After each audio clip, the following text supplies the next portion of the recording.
अगर आप गलत सेक्टर में घुस गए हो तो आप कोई भी स्टॉक उठा लो, आपका पैसा नहीं बनेगा। अगर स्मॉल कैप इंडेक्स अपने की मूविंग एवरेज के नीचे आता है तो अपने पोर्टफोलियो में झांकना शुरू करो कि कहाँ कहाँ से एग्जिट लेना है। अगर ग्रोथ स्टॉक है तो भाई आपको ग्रोथ पे बहुत ज़्यादा फोकस करना है। अगर सिक्लिकल स्टॉक है तो आपको कंपटीशन, मार्केट की जो साइकिल्स होती हैं, demand supply. When I entered Amazon the stock was around $270। Later it got split. मुझे सिर्फ एक स्टॉक मिला था पहले साल में, ऊपर जाने लगा 300, 400, 500। By the time I left my job, it was around I think 1500 or 2000. तो आप इंडिया में वापस आए तब आप 5 सीआर पे थे and now you are at 22 CR. How was the journey? I never renewed any FD. 3 साल के बाद I had the confidence मैं पूरे पैसे मार्केट में लगा सकता हूँ। कोई हमारा इन्वेस्टर है जो 1 लाख रुपीस के साथ स्टार्ट करना चाहता है, आप उन्हें क्या सजेशन दोगे? कि start slowly. How do you identify कि now is the time to exit this stock? अगर आप ये नहीं समझ रहे हैं कि आपका स्टॉक किस कैटेगरी में फॉल करता है, तब तक आप राइट एग्जिट नहीं कर पाएंगे। उस टाइम पे ये काम फुल टाइम करना चाह रहे हो, आपके मन में सबसे पहला थॉट क्या होगा? Don't want to lose it. मतलब I was able to exit a decent amount. 40% cash में आ गया था, 60% डिप्लॉयड था। अगर आपको अपनी पूरी इन्वेस्टमेंट फिलोसॉफी को एक सेंटेंस में समराइज करना होगा तो आप क्या कहोगे? Hi my dear audience, I am Nazir Doshi Thakkar और आज मैं इस पॉडकास्ट पे एक बहुत इंटरेस्टिंग गेस्ट को लेकर आई हूँ। हमारे साथ है mister Shubham Sethi, right? He is a software developer from Amazon and then slowly उन्होंने जब अपनी इन्वेस्टमेंट जर्नी स्टार्ट की, he realized his passion for personal finance and investments. And over years, he has built a portfolio of 22 crore rupees. And आज वो हमारे साथ इस podcast में प्रेजेंट है अपनी इसी जर्नी को शेयर करने के लिए। So Mr. Shubham, I welcome you to our podcast. Hi, thank you so much. Thank you very much कि आपने टाइम दिया और हमारे साथ ऑनलाइन ये जूम पे पॉडकास्ट कंडक्ट कर रहे हैं। So, मिस्टर शुभम, आपने जैसे कहा कि आप सॉफ्टवेयर डेवलपर रह चुके हो, आप Amazon में वर्क कर चुके हो 8 इयर्स के लिए। वहां से आपको इन्वेस्टमेंट, स्टॉक्स, ये सब में इंटरेस्ट कब जागा? टू बी ऑनेस्ट, एक्चुअली मैं जब से ज्वाइन किया था सून आफ्टर कॉलेज, जब मेरा पहला बैंक अकाउंट खुला था, उसके साथ साथ में आई थिंक HDFC बैंक वाले आए थे कैंपस में अकाउंट खोलने के लिए। तो उन्होंने बोला कि आप डीमैट अकाउंट खुलवाना चाहोगे HDFC सिक्योरिटी, उनके कुछ टारगेट्स होते थे उस टाइम पे। तो उन्होंने बोला भाई, तो मैंने बोला ठीक है खोल दो। तो उस टाइम पे थोड़ा थोड़ा तो आइडिया था, लेकिन ऐसा कुछ आता वाता नहीं था। तो उन्होंने इनफैक्ट सबसे पहला स्टॉक मैंने उन्हीं से पूछा। मैंने कहा क्या खरीदना है? बोला सर आप HDFC बैंक का स्टॉक खरीद लो। ये अच्छा है। तो मैंने सबसे पहले HDFC बैंक का स्टॉक खरीदा।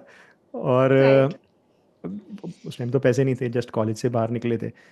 तो धीरे धीरे करके सीखा। 1-2 साल में ये समझ में आया कि भाई एनुअल रिपोर्ट कुछ होता है, ऐसे पढ़ना होता है, बट इतना टाइम नहीं देते थे। तो ऑब्वियसली मतलब कुछ कुछ चीज़ें चल जाती थी, कुछ नहीं चलती थी, गलतियाँ होती थी।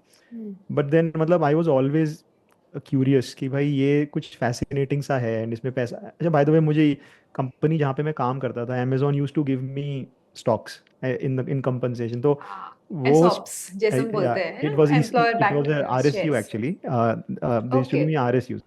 तो रिस्ट्रिक्टेड स्टॉक यूनिट, तो काइंड ऑफ सैलरी का ही यस। पार्ट होता है। तो it was Amazon was growing very fast at that point of time. Right, आपको याद होगा, दिस इज 2012, इंडिया में जस्ट Amazon एंटर किया था। उस टाइम पे बुक्स राइट। से they started and then they were adding categories and they were doing the same in a lot of developing countries, Brazil में, दुबई वगैरह में, lot of countries. And at that point Amazon was growing like 50% an year, and AWS भी, it was a baby, मतलब it was not very big at that point of time. So the stock was doing very similar, very very in a similar fashion. It used to, मतलब उसका right. stock गिरता नहीं था, it used to just go up. uh, I remember उस time पे when I entered Amazon, the stock was around $270 or something. It later it got split. So for now I think इसको आप 20 से divide करके correlate कर सकते हैं the price, मतलब 270 डिवाइडेड बाय 20। सो बट उस टाइम पे मतलब सैलरी इतना नहीं था, नए नए थे और ज़्यादा स्टॉक्स मिलते नहीं थे। मुझे सिर्फ एक स्टॉक मिला था पहले साल में, मुझे आज भी याद है। ओके। तो स्लोली बेसिकली धीरे धीरे वो स्टॉक ऊपर जाने लगा। ये समझ में आया कि वो 250 का 300, 400, 500। By the time I left my job, it was around I think 1500 or 2000, something like that. So this is that over that a caught your attention कि यार ये या तो या बहुत सही चीज है। या मतलब मुझे 1-2 साल में ये समझ में आ गया था कि यार this is a good source जहाँ पे बड़ी वेल्थ बन सकती है। And I never sold right. Any stock, even till date I have not sold even a single Amazon stock that I own. मतलब I recently sold like 2-3 months ago, but yeah, that is something that helped me quit my job, and then actually kind of follow it as a passion. So as time went, मतलब मैं ज़्यादा से ज़्यादा time market को देने लगा along with the job, and slowly I realized यार ये काम मतलब I think around 2015 I set up a goal कि यार मुझे 5 CR इकट्ठा करना है, and then I leave the job. So for that I went to US, because India में वो बनता हुआ दिख, उस टाइम पे सैलरीज इतनी नहीं थी. आज की डेट में आईटी में सैलरीज जो हैं वो आई थिंक अलग लेवल पे चली गई हैं. Eight that point of time इसका आधा सैलरी भी नहीं रहता था जितना, मतलब अभी तो लोग करोड़ों में बात करते हैं. My salary was 12 lakh 13 lakh per annum, started like that.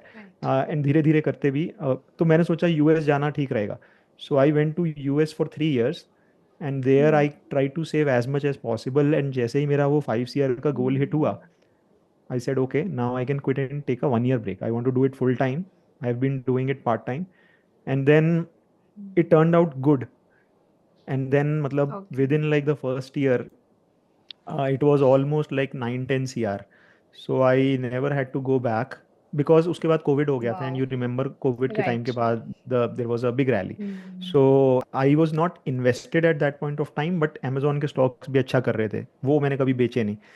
So kind of वो ऑलमोस्ट मतलब 8-9-10 के बीच में कुछ हो गया था वो. It was fluctuating.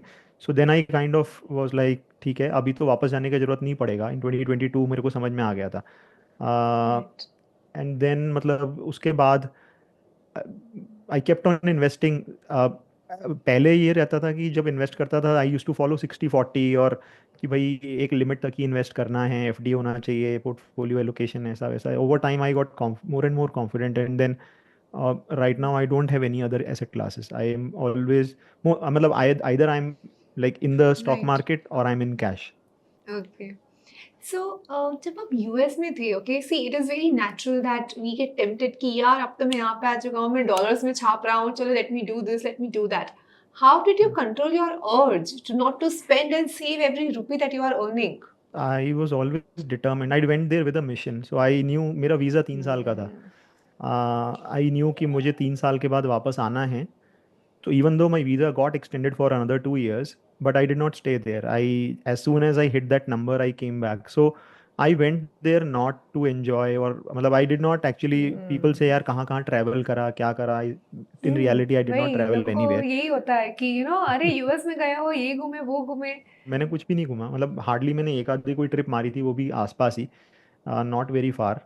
But that is, I don't regret it. I don't know. I liked the number game so much. वो मार्केट का नशा मुझे घूमने के नशे से ज़्यादा अच्छा लगता है. So so kind of it. I don't know. It is like that. Even today, people say, "Well, where are you going?" I don't travel. I am not a travel person. I like to remain at home. I just like to focus on the markets, and उसी के बारे में I enjoy that so much. I don't need anything else. So क्या आप हमेशा से आपको stocks इतने पसंद थे, या over a period of time आपको वो फॉन्डनेस डेवलप हुआ है? So it's like playing a video game, right? So video games are like addictive. So and it's a real life game where you don't need anyone else. आप अपनी performance से जज होते हो. If you are capable, then आपको किसी और की ज़रूरत नहीं है. You can. And the best thing is कि द आउटपुट जो है, जो वो पॉइंट्स में नहीं मिलता, वो सीधा पैसों में मिलता है. So I think that is what excites me. And या दैट इज़ वाई, मतलब इसीलिए मुझे तो पसंद है. I don't want to go back now. How much time did it take? आपने अपने आप के लिए एक टारगेट रखा था. एक बात मुझे आपकी बहुत अच्छी लगी, वो ये कि आपने कहा कि you had set a target for yourself that you want to achieve 5 year and then you want to come back to India, जो कि बहुत अच्छी बात है. अगर हम सब अपने लाइफ में ये टारगेट रखना स्टार्ट करते तो हम सब अपने अपने गोल्स अचीव कर पाएंगे. सो ये आप इंडिया में वापस आए थे 2019 में, if I am not wrong? या अराउंड नवंबर 2019. यस. ठीक है. सो तब आप 5 CR पे थे and now you are at 22 CR. So how was the journey? यानी कि आपका फर्स्ट 5 CR तो चलो आपने यूएस डॉलर्स में सेव अप किया, इसलिए आपने अचीव कर लिया, बट वहां से आपका 10 करोड़ कितने टाइम में हुआ? 10 से 20 कितने में हुआ? So 5 से 10 ऑलमोस्ट 3 साल लगा. एंड द रीजन इज, उस टाइम पे when you leave your job और आप ये काम फुल टाइम करना चाह रहे हो, तो आपके अंदर इतना कॉन्फिडेंस नहीं रहता है कि आप सीधा जा करके, आई थिंक आपके मन में सबसे पहला थॉट क्या होगा कि यार I don't want to lose it, if I do a right blunder तो मुझे वापस जाना पड़ेगा, I right have to again go back to the job and do, I use to like it, ऐसा नहीं है कि वो मुझे बुरा लगता था, nothing like that, but I was enjoying this समझा more, so I don't want to go back, I want to just continue doing this. हम्म तो मैं I was taking baby steps. जब जॉब में हम्म हर महीने सैलरी हिट कर रही है तो फिर आप थोड़ी ब्लंडर भी करोगे तो इतना फर्क नहीं पड़ेगा, क्योंकि वो कूप अप हो जाएगी with in a right few आपको ईयर्स, रिकवर हो राइट? जाएगी, 1-2 महीने की सैलरी में आप रिकवर कर लोगे, बट यहाँ पे तो भाई संभल के हाँ, चलना पड़ेगा। संभल के चलना पड़ेगा। तो फिर इसलिए even though markets did very well, to be honest, मैंने हम्म मतलब 19 20 21 में अगर आप मतलब नेट वर्थ लेवल पे बोलोगे तो मैंने मार्केट राइट जितने रिटर्न नहीं बनाए, द रीजन बीइंग कि मैं, मेरे अंदर इतना हिम्मत नहीं था कि मैं कोविड क्रैश में जा करके सारे पैसे डाल दूं। तो I was taking baby steps कि भाई 10% डाला, फिर 20% डाला, ओके सही जा रहा हूँ, 30% 40%। तो इनफैक्ट मुझे आज भी याद है, I had a Google doc जो मैं मतलब अभी भी उसे रिविजिट करता हूँ, उसमें मेरा एक प्लान लिखा था हम्म नेक्स्ट 10 ईयर्स का। तो उसमें मैंने पूरा वो बनाया था कि फर्स्ट ईयर में ये मतलब मैंने जैसे ही जॉब छोड़ा था मैंने सारी के सारे पैसों की एफडी करा दी थी, एंड वो एफडी ऐसी थी कि वो हर 3 3 महीने पे ओके मेच्योर होती थी। सो एवरी ओके मतलब छोटे छोटे अमाउंट की एफडीज थी बस, but they were maturing every three right months ताकि वो हर 3 महीने पे लिक्विडिटी आती हम्म रहे, and then I can decide. तो वो अगले 3 साल का प्लान था, जब तक थर्ड ईयर एंड हुआ तो I was in full cash, I never renewed any hmm FD. तो 3 साल के बाद आई हैड द कॉन्फिडेंस कि भाई अब मैं पूरे पैसे मार्केट में लगा सकता हूँ। सो ऑलमोस्ट 3 साल लगा, मतलब कि ऑलमोस्ट 10 CR पे पहुंचने में। एंड देन 2022 आपको याद होगा वॉज अ साइडवेज मार्केट, उतना ज़्यादा अच्छा मार्केट नहीं था, मेरे भी शायद राइट 8% या 10% ऐसा कुछ, ज़्यादा अच्छे रिटर्न नहीं बने थे, 8 10% रिटर्न बने थे। मार्केट का भी ओके मतलब ऐसे ही कुछ बना था, 2 4 5%। जी 2024 वॉज अ बम्पर ईयर।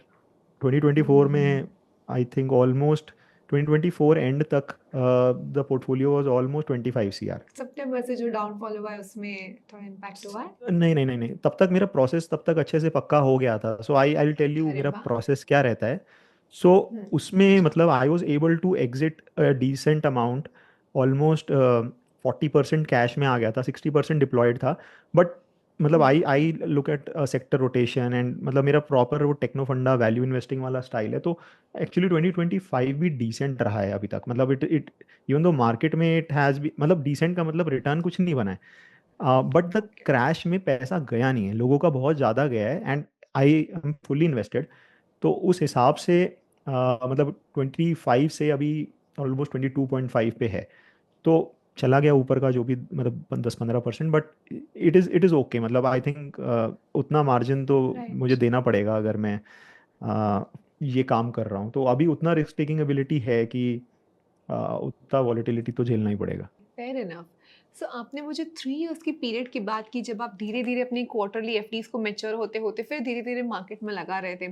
सो उस टाइम पे उस 3 इयर्स में आपने क्या सीखा कि कैसे मैं राइट स्टॉक सिलेक्ट करूँ, राइट कंपनी सिलेक्ट करूँ, ये सब आपने कैसे सीखा? आई थिंक मुझे मुझे बहुत सारी लर्निंग्स मिली इस पीरियड में, and the most important learning was कि more than the stock it is the hmm right sector. अगर आप गलत सेक्टर में घुस गए हो तो आप कोई भी हम्म स्टॉक उठा लो, आपका पैसा नहीं बनेगा क्योंकि आप गलत जगह पे बैठे हो। और अगर आप सही सेक्टर में बैठे हो तो आप ये हो हम्म सकता है कि यार उसमें भी किसी ने तो कोई 5x हो गया और कोई सिर्फ 2x हुआ, that right is obviously that can happen. But I think more than the company it is the sector जहाँ पर, तो मेरे को ये हम्म समझ में आया कि पहले मैं टेक्निकल्स को वेटेज नहीं देता था, I was a pure fundament. जब when I left my job I hmm I had zero right knowledge about technical analysis. मुझे मुझे लगता था क्या करते हैं यार ये, लाइनें वाइनें से खींचते रहते हैं, क्यों करते हैं ऐसे, हम्म क्या मतलब I thought it equivalent to हाथ की रेखाएं देखना, या ओके मतलब कि काइंड ऑफ इस टाइप से। तो एंड मैं personally I don't believe in all that, so मुझे टेक्निकल एनालिसिस भी सिमिलर ही लगता था, मुझे लगता था यार ये सब फालतू है, फंडामेंटल्स पे ही कंपनीज चलती हैं, right which is the truth.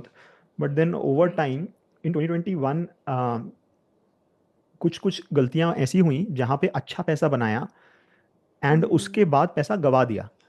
मतलब कि पैसा Okay. गवा दिया, मतलब कि जैसे अगर 3 गुना हुआ, लेकिन जब तक हाथ में आया वो सिर्फ 1x ही मिला, 2x गवा दिया। And Hmm. बिकॉज ये लगा कि कंपनीज तो बहुत बहुत अच्छी कंपनी है, बहुत अच्छी कंपनी है, and then we never I never sold. तो जब तक रियलाइज समझा फंडामेंटल में चीज़ें समझ में आने लगी, गलती हो गई, तब तक तो ट्रेन निकल चुकी थी। तो देन आई वेंट समझा। बैक कि नहीं यार, कुछ गलत है, I need to work on my process. तो फिर मैंने हम्म। टेक्निकल एनालिसिस पढ़ना शुरू करा, and over time I kind समझा। Of settle down on a techno funda approach, जिसमें मुझे ये समझ हम्म। में आया कि यार टेक्निकल एनालिसिस इतनी बेकार नहीं है, वो डिमांड सप्लाई का डेटा है, it is just another data point जो आपको हम्म। काइंड ऑफ मार्केट को टाइम करने में हेल्प करता है। एंड अनलेस समझा। लिक्विडिटी नहीं है, so liquidity is like fuel to the market, and अगर वो लिक्विडिटी नहीं है तो इररिस्पेक्टिव ऑफ फंडामेंटल कितना भी अच्छा होता रहे, अगर कोई खरीदार नहीं है तो वो स्टॉक भागेगा नहीं, और अगर कोई खरीदने वाला नहीं है हम्म। और स्टॉक गिर रहा है तो वो गिरना रुकेगा नहीं। सो राइट। वैल्यूएशन तो हम देख सकते हैं कि सस्ता हो गया है, लेकिन सस्ता कितना सस्ता हो सकता है वो मार्केट ने सिखा दिया कि सस्ता सस्ता सस्ता करके वो बहुत सस्ता हो सकता है। सो ये समझ में आया कि टाइमिंग, इवन दो से कि don't try to time, I realize timing is important. And it actually helped in 2025 a lot because I tried to time the market and it worked very well. So वो समझ में आया, then I also learned about special situations जो मैं पहले नहीं करता था, डी मर्जर्स, ओपन ऑफर्स, ये सब समझ में आया कि यार ये मार्केट एग्नोस्टिक होते हैं, इसमें फ़र्क नहीं पड़ता, ख़राब मार्केट में भी अच्छे चलते हैं डी मर्जर्स। तो जोएल ग्रीनब्लैट साहब को पढ़ा, तो उनसे थोड़ा बहुत सीखा।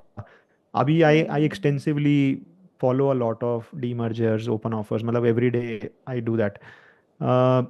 Then बेसिकली सिक्लिकल इन्वेस्टिंग भी मैं करता हूँ, थोड़ा सा साइकिल्स को और समझा कि भाई साइकिल्स कैसे चलती हैं, मार्केट साइकिल्स क्या होती हैं, इंडस्ट्री की साइकिल, ऑल दैट। तो या it's a combination of a lot of things that I learned over time. तो ऐसा कुछ वैसा नहीं है कि बस इतना ही है, I follow a lot of different styles and I try to समझा। Combine all of them and make my own style.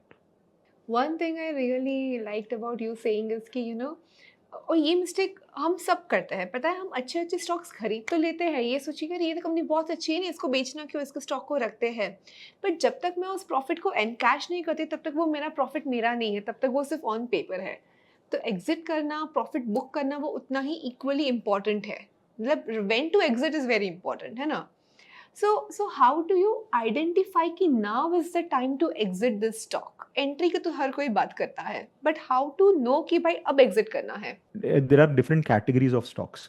So I think अगर आप हम्म। ये नहीं समझ रहे हैं कि आपका स्टॉक किस कैटेगरी में फॉल करता है, तब तक आप राइट एग्जिट नहीं कर पाएंगे। फॉर एग्जाम्पल, अगर एक ग्रोथ स्टॉक है जो कि 30 40 50% से ग्रो कर रहा है, कोई भी स्टॉक हो सकता है, जैसे एग्जांपल के तौर पे, फॉर एग्जांपल जैसे मेरे पोर्टफोलियो में एक स्टॉक था कैरेसिल। कैरेसिल के सिंक्स वगैरह ओके। आते हैं, शायद हम लोगों ने यूज़ किया है उनके उसके product. It was growing at one point at like 30 40%, राइट, बहुत ही ज़्यादा हम्म। ज़बरदस्त ग्रोथ आ रही थी। ग्रोथ स्टॉक में जैसे ही ग्रोथ स्लो डाउन हुई, मतलब एग्जिट। तो हम्म। ग्रो अगर तो इट डिपेंड्स, अगर ग्रोथ स्टॉक है तो भाई आपको ग्रोथ पे बहुत ज़्यादा फोकस करना है। अगर सिक्लिकल स्टॉक है तो आपको कंपटीशन, मार्केट की जो साइकिल्स होती हैं, डिमांड सप्लाई, मतलब नॉट द स्टॉक का प्राइस का demand supply, but the demand hmm. Supply of the cycle जो वो जिसमें वो ऑपरेट कर रहे हैं। अगर वो स्पेशल सिचुएशन है तो वो इवेंट ड्रिवन रहती है, तो उसमें आपको ये पता होना चाहिए कि वो इवेंट कब कब खत्म हो गया है। You are not trying to play the long game, you are trying to play a event.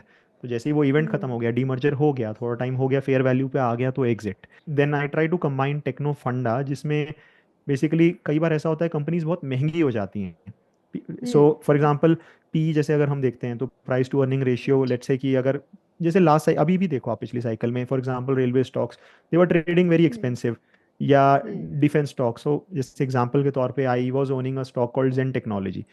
मैं 300 रुपये हम्म। पे उसको आइडेंटिफाई करा था, अभी ऑलमोस्ट 2700 2800 तक गया। आ, अब वो 2700 से पे मुझे वैल्यूएशन करने पे ये समझ में आ गया था कि यार अभी वो महंगा हो गया है बहुत ही ज़्यादा, मतलब जो इवन दो ग्रोथ अभी भी बहुत ही ज़्यादा है, ऐसा नहीं है कि ग्रोथ नहीं है। And I did both the right. Mistakes. मैंने एक बार ये भी करा कि फास्ट ग्रोथ स्टॉक है और उसको मैं बहुत ही ज़्यादा महंगा हो गया और बेच दिया, और वहाँ से 3 गुना हो गया वो। So I I made that hmm. Mistake, and then I realise, for example, I use to own Dixon technology. So Dixon tech right. 2021 में मैं ओन करता था। उस टाइम पे वो आई थिंक शायद भाव 3000 या 2000 कुछ, तो बहुत ही सस्ता सा भाव था, 2000 या कुछ ओके। था। तो मेरे लिए डबल हो गया था ऑलमोस्ट, वो 2 से 4 हज़ार हो गया था, 100 पी दिखाता था। But then it was growing very very fast, it was growing like 60 70 80%। तो आपको पता होगा ईएमएस में, इलेक्ट्रॉनिक्स मैन्युफैक्चरिंग में इंडिया बूम कर रहा था, Dixon was the at the forefront of that. तो आई जस्ट सोल्ड कि बहुत महंगा हो गया यार, बेच दो, ठीक है। एंड वो बेचने से वो 4 हज़ार का 5 हज़ार करते करते 10 हज़ार, पता नहीं 20 हज़ार भी गया था, फिर स्प्लिट हो गया था वो। अब वो 20 हज़ार का भी वो स्प्लिट होके दिखाता है, वो 1:2 शायद उसका स्प्लिट हुआ था। तो वहां पे गलती करी, तो ये समझ में आया कि यार कभी भी महंगा हो गया है तो नहीं बेचना है। ये थोड़ा काउंटर इंट्यूटिव है, हमको लगता है महंगा हो गया बेच दो, बट आई थिंक मार्केट में होता ये है कि जहां पर लोगों का इंटरेस्ट ज्यादा है एंड ग्रोथ कंटिन्यू करती है, तो valuations can go very very high, extreme जा सकती हैं इफ द ग्रोथ कंटिन्यूज। तो आई kind of blended technical analysis into it, कि भाई अपने अगर मूविंग एवरेजेस को नहीं तोड़ रहा है, it is above its key moving averages, तो you don't have to sell, you just keep on holding it. वो महंगा है तो कोई बात नहीं, उसको जाने दो। तो फॉर एग्जांपल जेनटेक में क्या हुआ, वो 300 से गया 2700, 2700 पे महंगा हो गया, I did not sell, I thought okay महंगा है। फिर 2200 पे उसने अपने मूविंग एवरेज को तोड़ दिया, की मूविंग एवरेज को तोड़ दिया। So I sold at 2200, and from 2200 it went to 1000 in a very very short amount of time. अभी शायद 1400 या 1500 के बीच में कुछ होगा। अभी सस्ता हो गया मेरे हिसाब से वापस से। बट या that is the style I practice, I try to combine fundamentals, story क्या चल रही है, उसका growth, valuation, and then I put tadka of technical analysis on top and try to ये देखने की कोशिश करता हूँ कि भाई कब थोड़ा सा टाइम करने के लिए। वो गलत भी होता है, not like it works every time, but it is working better than जो मैं पहले फॉलो करता था। समझा, पहले आप सिर्फ फंडामेंटल्स देखते थे, but now you are thinking कि नो, मैं फंडामेंटल एंड टेक्निकल दोनों को कंबाइन करके एग्जिट स्ट्रेटजी बनाऊंगा अपनी। Exit entry Okay. तीनों मतलब Exit बेसिकली entry आए। दोनों. Okay. So if you have to give me and the audience 3 parameters while entering a stock, तो आप मुझे क्या 3 parameters दोगे? सबसे पहली चीज़ तो ये है कि बहुत बार हमें लगता है कि कोई चीज़, जैसे कोई भी स्टॉक है वो वहाँ से 4 गुना हो गया, लेट्स से 100 का 400 हो गया, और वो 400 से गिर के 200 हो गया। अ लॉट ऑफ टाइम वो Okay. नमस्ते पैटर्न बनता है कि वो जाता है फिर वापस गिरता है, Hmm. एंड हमको लगता है कि 200 पे सस्ता हो गया क्योंकि 400 से 200 आ गया है, और हम 100 पे खरीद नहीं पा रहे थे। 100 पे वो बढ़ता जा रहा था, 100 से 150, 200, 300 भाग रहा था, एंड हमको Right. डर लग रहा था खरीदने में कि यार महंगा हो गया महंगा हो गया, एंड वो ऊपर जाता जा रहा था। एंड फिर वो Right. 400 तक गया और 400 से गिर के 200 आया। तो अब 200 Right. पे हमें लग रहा है, क्योंकि अब वो गिर गया है, तो अब हमें लग रहा है हाँ. अब ये सस्ता हो गया है।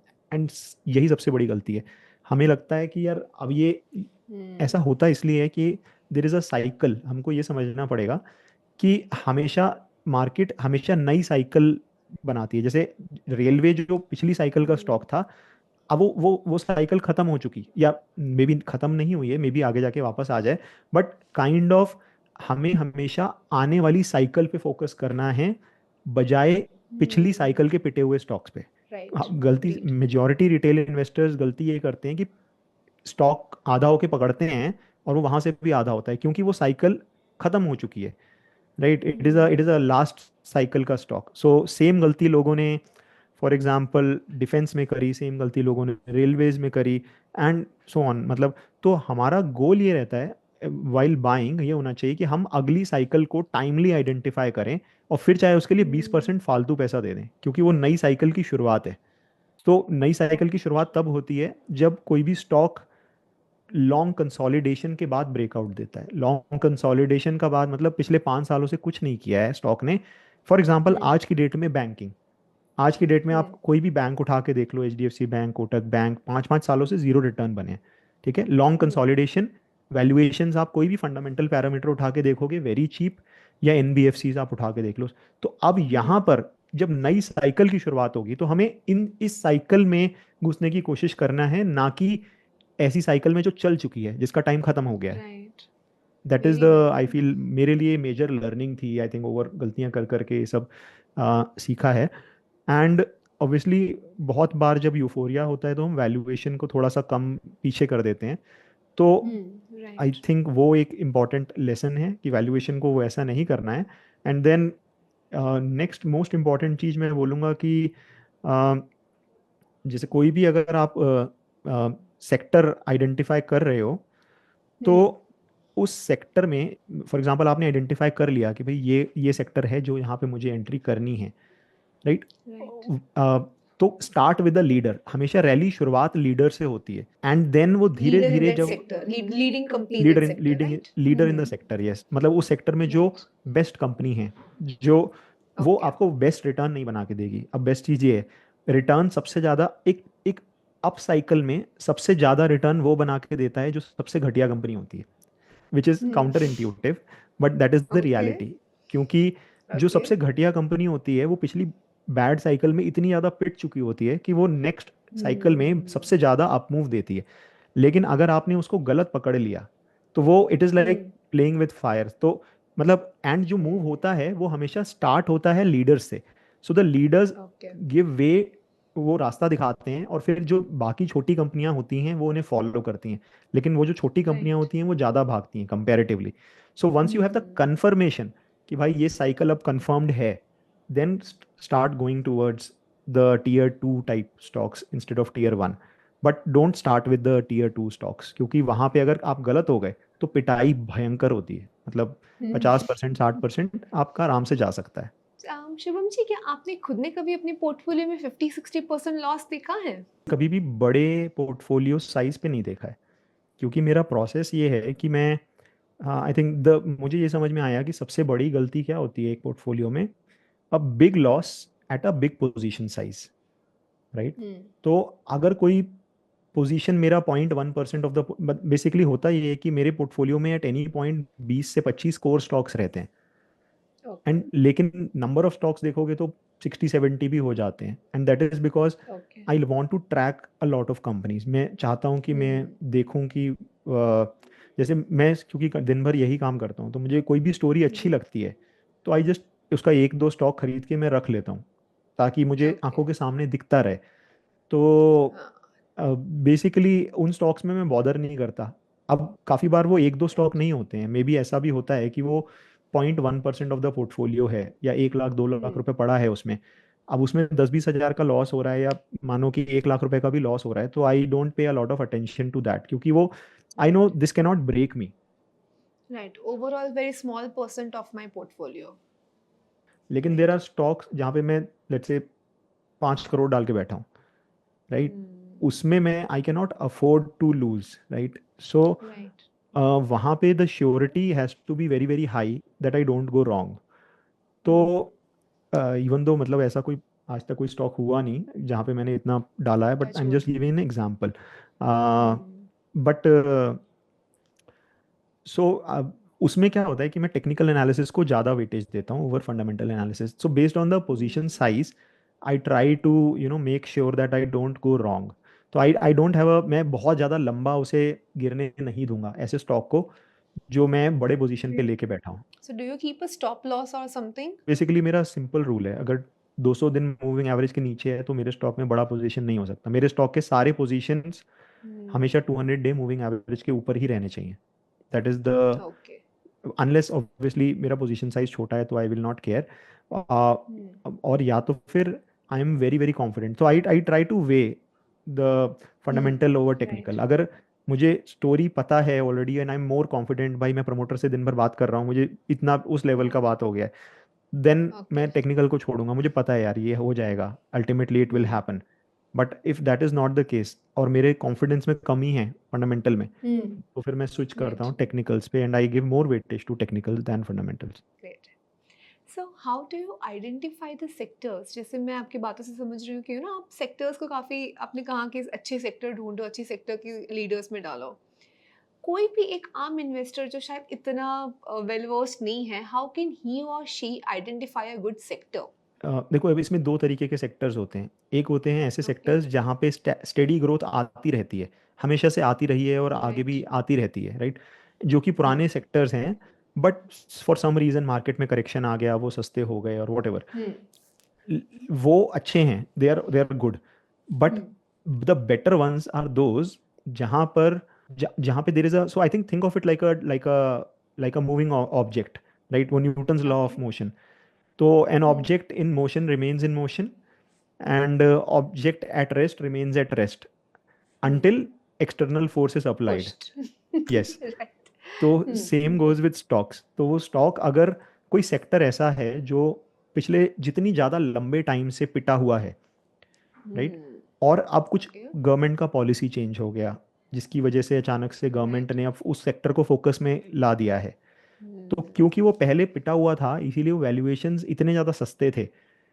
And right. तो बेसिकली देखो, मेरा सिंपल थॉट प्रोसेस ये रहता है कि मुझे ऐसी जगह पे पोजीशनिंग करनी है। आई एम नॉट ऑलवेज सक्सेसफुल, बहुत बार मैं गलत भी होता हूँ, तो लेकिन आइडिया ये है कि पोजीशन अपने पोर्टफोलियो को हमेशा उस डायरेक्शन में करना है जहाँ पर टेक्निकल मतलब ट्रेडर्स और इन्वेस्टर्स दोनों को अच्छा लगे।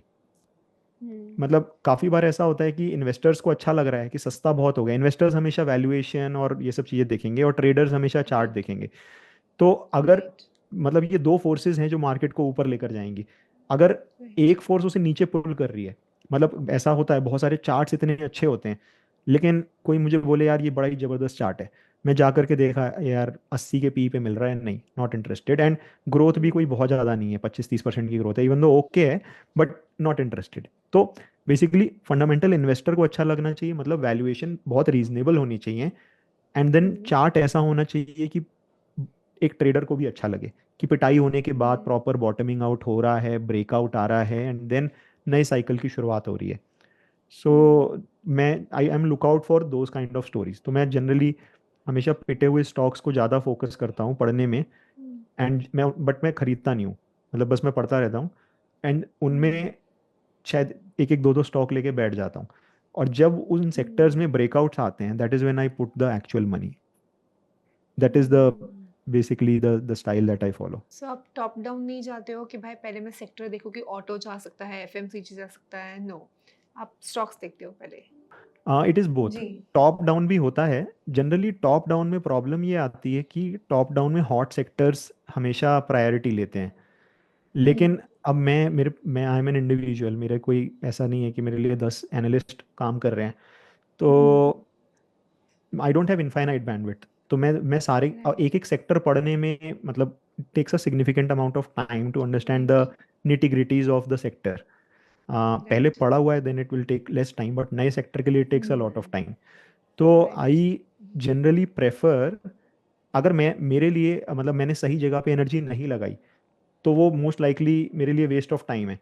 तो आई वॉन्ट कि मैं I want the market to tell me कि भाई ये, हाँ देखो यहाँ पे मैं कुछ हो रहा है, तो kind of most of the time it is bottom up. तो चार्ट्स मुझे बता देते हैं कि यार ये चार्ट बॉटम आउट हो रहा है, इस सेक्टर में कुछ हो रहा है, तो I try to put more energy in that sector rather than any random sector. So पहले बॉटम अप अप्रोच से आप सेक्टर्स या स्टॉक्स को आइडेंटिफाई करते हो, then you go into that sector, which is good input. So mister Shubham, जैसे अभी market में इतनी वॉलेटिलिटी चल रही थी, जैसे आपने कहा कि फिर भी आपका 2025 अच्छा जा रहा है, okay, and you are either into cash either into stocks. So currently, how much is your portfolio? How much you are invested in stocks and how much you are, staying on cash? I have a decent cash right now, almost मतलब 10 CR cash is available, so liquidity is there, and it अभी ये पिछले I think जनवरी से अब तक, मतलब अभी जनवरी में ही मैंने निकाला था, and the logic is very very simple. I look eight, क्योंकि मेरी ज़्यादातर investment small and mid caps में रहती हैं, इवन दो अभी मैं थोड़ा थोड़ा लार्ज कैप में भी जा रहा हूँ, बट मोस्टली आई एम अ मतलब बॉटम अप गाय जो स्मॉल मिड कैप में ज़्यादा रहता है।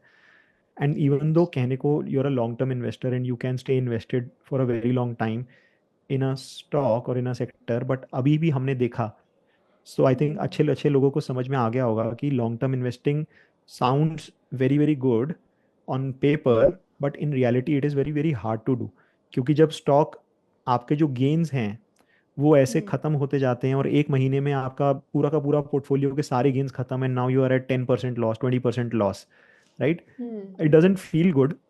And plus I am a full time participant, I am active member, तो मैं तो यही काम कर रहा हूँ। तो आई फेल्ट कि इट इज़ बेटर कि मैं उसको थोड़ा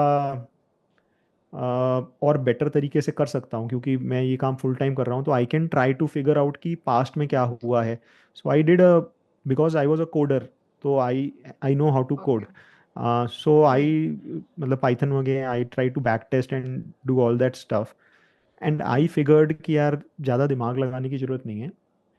अगर आप सिंपल स्मॉल कैप इंडेक्स को देखो, BSE स्मॉल कैप इंडेक्स या NSE का कोई भी small cap index, right, Okay. और एक बेसिक स्ट्रैटेजी बनाओ कि अगर वो स्टॉक, अगर index, the index itself Right. Is more than 200 day moving average, right, Okay. तो मैं इन्वेस्टेड रहूंगा। और अगर वो इंडेक्स 200 डे मूविंग एवरेज के नीचे जाता है तो मैं कैश में आऊंगा। और मैंने एक बेसिक सा लॉजिक ये लगाया कि यार मैं 100% कैश में आ जाता हूँ या तो 100% इन्वेस्टेड रहता हूँ based on the moving average, उसका ट्रेंड। तो अगर सिर्फ इतना करने पे अगर वो जो लॉन्ग टर्म 20 ईयर का एवरेज था वो 13% से 21% हो गया कैगर, तो इवन दो Okay. वो इतना ज़्यादा इंटरेस्टिंग नहीं लग रहा होगा कि ठीक है 7-8% का इंप्रूवमेंट हुआ, लेकिन over a 20 year period I think जो एब्सोल्यूट नंबर्स हैं, आई माइट बी रॉन्ग, किसी को कैलकुलेशन करना पड़ेगा, बट आई थिंक मुझे वेगली याद है कि वो शायद 20 साल में ऐसे शायद 7 गुना हो रहा था या 8 गुना हो रहा था, और ऐसे शायद 25-30 गुना हो रहा था। मतलब over a 20 year period this was the difference that extra 6-7% और 8% वॉज गिविंग। तो कैलकुलेशन मुझे एग्जैक्टली याद नहीं है, बट मोर और less that is what I learned. और मेरी लर्निंग उससे ये थी कि यार अगर स्मॉल कैप इंडेक्स अपने की मूविंग एवरेज के नीचे आता है तो अपने पोर्टफोलियो में झांकना शुरू करो कि कहाँ कहाँ से एग्जिट लेना है। जो पिछली साइकिल के मोस्ट लाइकली आपके जो स्टॉक्स जहाँ पे फ्रॉथ थी वो टिक नहीं पाएंगे इस मार्केट में, और they will start giving up the returns. So that is what I did. पिछली बार Right. 2018 की साइकिल में मैंने वो नहीं किया था। 2018-19 में आपको याद होगा तभी I I was investing very actively at that point of time. उस टाइम वो सब स्ट्रैटेजी नहीं थी। इस बार I was able to raise decent amount of cash, जिसकी वजह से and now I was deployed back, वो स्लोली अभी धीरे धीरे वापस डिप्लॉय करना शुरू कर रहा हूँ। तो kind of it it really helped. तो I actually calculate the portfolio return, अगर मैं ना वो एक्शन लेता वर्सेस मैंने एक्शन लिया तो what Right. Difference did it make. तो अगर मैं कुछ ना करता तो the portfolio would have been almost 18 CR, it stayed at 22। तो Okay. It actually really helped this time around. Helped by looking at the index and the moving averages. Great. And जैसा आपने कहा कि भले 7-8% हो, लेकिन जब हमारा पोर्टफोलियो इतना बड़ा होता है तो रुपी टर्म्स में उस पर इम्पैक्ट भी, वो 1% का भी इम्पैक्ट बहुत बड़ा आ जाता है। तो ये तो 7-8% का डिफरेंस आ चुका है। ठीक है, great. Have you ever sold any stock too early and regretted it? कभी ऐसा हुआ है कि यार ये तो बहुत जल्दी बेच दिया, इसको और रखना चाहिए था? हर तरीके की मिस्टेक करी हैं आप, कोई भी मिस्टेक बोलोगे मैंने सारी करी हुई हैं। बिकॉज मिस्टेक कर करके ही, क्योंकि आई थिंक मुझे ये रियलाइज़ हुआ है कि बुक्स पढ़ो या कुछ भी पढ़ो, it's all good, but until you realize कि what is suiting your personality, और अपनी पर्सनैलिटी के हिसाब से अपने प्रोसेस को कस्टमाइज नहीं कर रहे हो तो डजेंट मैटर। कोई किसी और के लिए यार 25-30% ड्रॉ डाउन कुछ नहीं होगा, वो उसके लिए बहुत नॉर्मल सी चीज़ होगी। वो बोलेगा ठीक है आई am a long term investor, I can hold on. For me it is a big deal. I cannot afford a right. 25-30% downturn in my portfolio. So right. I think started with copying big investors, did all kind of mistakes। बहुत too early आपने पूछा कि कोई stock बहुत ही जल्दी बेच दिया। बहुत सारे स्टॉक में तो मतलब जैसे एग्जांपल के तौर पे दीपक फर्टिलाइजर वाज वन स्टॉक, 500 पे खरीदा था, 450 पे बेचा था, लॉस पे बेचा था। मेरे बेचने के बाद I think with in a matter of 6-7 months it was 1200। वो तो हमेशा होता है राइट, हम कोई शेयर्स बेचते हैं, जैसे ही हम वो शेयर बेचते हैं वो शेयर इतना ऊपर जाता है कि खरीदा था किसी और राइट। रीजन की वजह से, बेचा फंडामेंटल रीजन की वजह से, लेकिन उस कंपनी ओके। के मल्टीपल सेगमेंट्स थे और जो सेगमेंट अनएक्सपेक्टेड था वो फायर किया। सो मतलब मार्केट्स आर ओके। डायनेमिक। वो तो absolutely. I think the game is not कि आप हर चीज में सही हो, वो पॉसिबल ही नहीं है। वो बेच के कुछ और खरीदा, उसमें भी ठीक करा तो ठीक है ना। मतलब at the end of the day you can not create, मतलब the hit rate is can not be 100%। वो अगर इट इज़ लाइक 60% भी है, मोर देन इनफ। 40 बार मतलब 100 में से 40 बार गलत हो रहे हो, कोई प्रॉब्लम नहीं है। बस जब major most important thing is जिनमें सही हो रहे हो उनमें एलोकेशन प्रॉपर हो। तो वो जो बाइंग का जो राइट। प्रोसेस है, बाइंग सेलिंग का, ट्विकिंग का, that is more important than the stock selection. अगर वो नहीं है ओके। और लूजर्स बहुत ही बड़े बड़े होते हैं और विनर्स में एलोकेशन छोटा होता है, देन फिर आप इस गेम में नहीं जीत सकते। जीत आप सिर्फ तभी सकते हो जब आप राइट। आपका जो विनर है वो बिगेस्ट एलोकेशन हो, और वो सिर्फ तभी हो सकता है राइट। जब आप एवरेज अप करो। जब जो कंपनी विन हो रही है आप उसे और बड़ा करते जाओ। राइट। और ऐड करते जाओ उन विनिंग स्टॉक्स या विनिंग कंपनीज को। सो अगर आज की तारीख में कोई हमारा इन्वेस्टर है जो 1 लाख रुपीस के साथ स्टार्ट करना चाहता है, आप उन्हें क्या सजेशन दोगे? मार्केट्स जो है ना वो एक समुंदर की तरह हैं। जैसे समुंदर में जब आप नाव लेके निकलते हो तो आपको जी। मोस्ट ऑफ द टाइम जैसे वो शांत है, लेकिन जब वो अचानक से तूफान आता है, राइट, तो अच्छे अच्छों को बहा के ले जाता है। तो वो समझना कि वहाँ पे कैसे एक्ट करना है, वो धीरे धीरे टाइम लगता है मार्केट की वॉलिटिलिटी को समझने में, कि उससे कंफर्टेबल होने में। तो आई वुड से कि start slowly instead of trying to go very very aggressive. I think ज़्यादातर लोग गलती ये करते हैं, एंड मतलब not just I also did that same mistake. जब when I started, I did not start small. मैंने छोटे कैपिटल से, मतलब उस टाइम पे जो मेरी नेटवर्क थी उस हिसाब से I put in big money thinking कि आई एम वेरी स्मार्ट। और मार्केट ने मुझे बहुत जल्दी समझा दिया कि भाई यू आर स्टूपिड। तो start small, that is what I would say, क्योंकि I made that mistake. And then जैसे जैसे वो प्रोसेस है उसको बनने दो आराम से। Make that process and make a journal. ये कि क्या गलती हो रही है, क्या सही हो रहा है, वो लिखते रहो, क्या मैंने सही किया, क्या गलत किया। फिर चाहे आप ट्रेडिंग कर रहे हो या इन्वेस्टिंग कर रहे हो, वो प्रोसेस एक बार आपका सेट हो गया, उसमें टाइम लगता है। वो प्रोसेस बनाने में at least it takes like more than a year. वो वैसा नहीं होगा कि आते ही आपको सब पता है और एंड आपके साथ क्या कंफर्टेबल है आप। तो एक बार वो हो गया, then start putting big money. That is what I would say. Very well. अगर आपको अपनी पूरी इन्वेस्टमेंट फिलोसॉफी को एक सेंटेंस में समराइज करना होगा तो आप क्या कहोगे? I would say it is a techno funda approach. तो है तो इनफैक्ट फंडा टेक्नो बोलूंगा मैं। इट इज़ अ फंडा टेक्नो अप्रोच, जहाँ पे fundamental analysis take higher weightage followed by technical analysis. So that is what I follow, very in simple words. And Shubham ji, अगर कोई आपके वर्क को, आपकी लर्निंग्स को फॉलो करना चाहता हो, देखना चाहता हो, तो वो कहाँ पे देख सकते हैं? हाँ, तो मेरा अपना यूट्यूब चैनल है, it's called financially free, and I have a community called same financiallyfree.in pay. So if anybody wants to know more about me, about my process, तो बेसिकली देखो ज़्यादा कुछ नहीं है। मैं जो भी I do this full time, मैं दिन भर यही काम कर रहा हूँ बैठ के company. So whatever I learn, जी। I just share it along with everyone in the community. And चाहे वो स्टॉक्स कंपनीज हों, चाहे वो सेक्टर्स हों, चाहे वो प्रोसेस हो, चाहे वो काफ़ी बार कोड हो, काफ़ी बार ऐसा प्लेटफॉर्म ऐसा कुछ हो जो मैं बना रहा हूँ अपने लिए। तो अगर कोई भी इंटरेस्टेड है, they can always feel free to join और have a look at financially free. And या I think that is where you can find me. Okay, amazing. Thank you very much Shubham ji, अपना टाइम देने के लिए। आज मैंने तो बहुत सारी चीज़ें आपसे सीखी and I am very sure कि हमारी ऑडियंस ने भी ये वाला पॉडकास्ट बहुत एंजॉय किया होगा। Thank you, the pleasure is all mine. Thank you for having me. So well my dear audience, I hope आज आपने आज का पॉडकास्ट एंजॉय किया हो। और आप हमसे क्या सुनना चाहते हो, क्या जानना चाहते हो, प्लीज़ कमेंट कीजिए। आपको हमारे इस वीडियो में सबसे अच्छा क्या लगा, प्लीज़ कमेंट कीजिए and we will try to bring more such content for all of you. Thank you.